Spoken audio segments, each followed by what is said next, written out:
Bonjour, nous sommes ici à l'atelier de moulage de la Réunion des musées nationaux Grand Palais pour vous faire découvrir les coulisses de la carte blanche à Daniel Arsham Moonmaker qui aura lieu au musée Guimet du 21 octobre 2020 au 25 janvier 2021.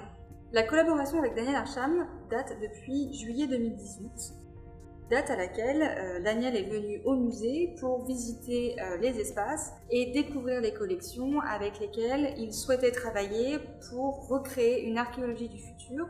C'est un thème qui lui est très cher et qu'il développe depuis 2014 dans son travail. Il souhaitait recréer des œuvres de nos collections avec ses préceptes de l'archéologie du futur, c'est-à-dire qu'il souhaitait faire apparaître des cristaux plus ou moins précieux dans les sculptures du musée Guimet.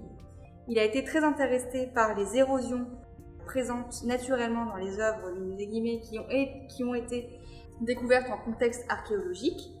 Et pour cela, nous nous sommes rapprochés de la RMN et de l'atelier de moulage afin de créer un partenariat et une collaboration de longue haleine autour de nos œuvres, mais plus généralement autour des icônes de l'Antiquité et de l'histoire de l'art.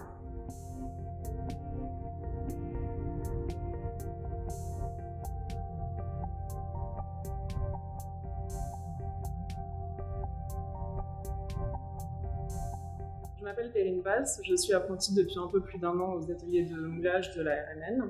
Aujourd'hui, je vais vous parler un petit peu de l'œuvre de Daniel Arsham, qui collabore avec les ateliers depuis maintenant un petit peu plus d'1 an et dont le but est de faire apparaître les érosions et les cristaux à l'intérieur des sculptures.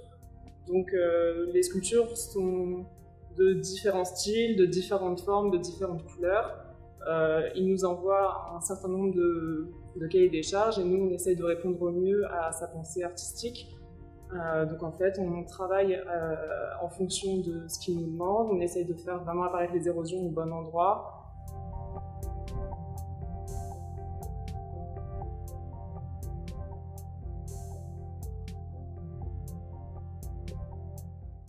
Daniel Arsham a tout de suite été intéressé par mouler les œuvres du musée et pour cela on s'est rapproché de l'atelier de moulage de la RMN qui possède une collection de moulage des musées nationaux.